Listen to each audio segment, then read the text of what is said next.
Hello বন্ধু, 10,000 টাকা খুব দরকার ছিল, তোর কাছে হবে? হবে না না? ও আচ্ছা, ঠিক আছে।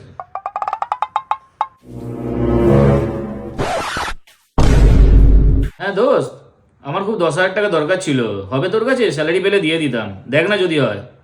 ও তোর কাছেও হবে না না? আচ্ছা ঠিক আছে। তা তোমার যে 10,000 টাকা দরকার তা আমাকে তো একবার বলতে পারতে। আমি তো রয়েছি ঘরে, আমি তো তোমার অর্ধাঙ্গিনী, আমাকে একবার বলার প্রয়োজন মনে করলে না? बात तो सही है। ও সরি, তোমার কথা তো মনেই নেই একদম। হবে তোমার কাছে? দাও না, খুব দরকার 10,000 টাকা। না না, আমার কাছে কোথা থেকে টাকা? আমি জাস্ট তোমাকে জিজ্ঞাসা করলাম যে আমাকে তো একবার জিজ্ঞাসা করতে পারতে। আর আমার কাছে টাকা থাকবেই কোথা থেকে? আমাকে কোনোদিনও 5টা পয়সা দাও, 5টা পয়সা দিয়ে বলো এই নাও বিজু, এই পয়সাটা রেখে দাও, তুমি তুমি জমাবে। সে বেলায় তো না, টাকা চাইতে খুব ভালো লাগে কিন্তু বউকে টাকা দিতে একদম ভালো লাগে না।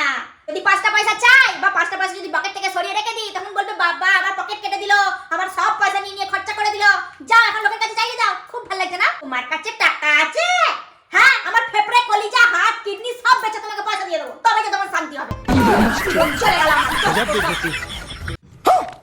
কি কোনোদিন চাইতে গেছিলাম আর জীবনে কোনোদিনও চাইবো না।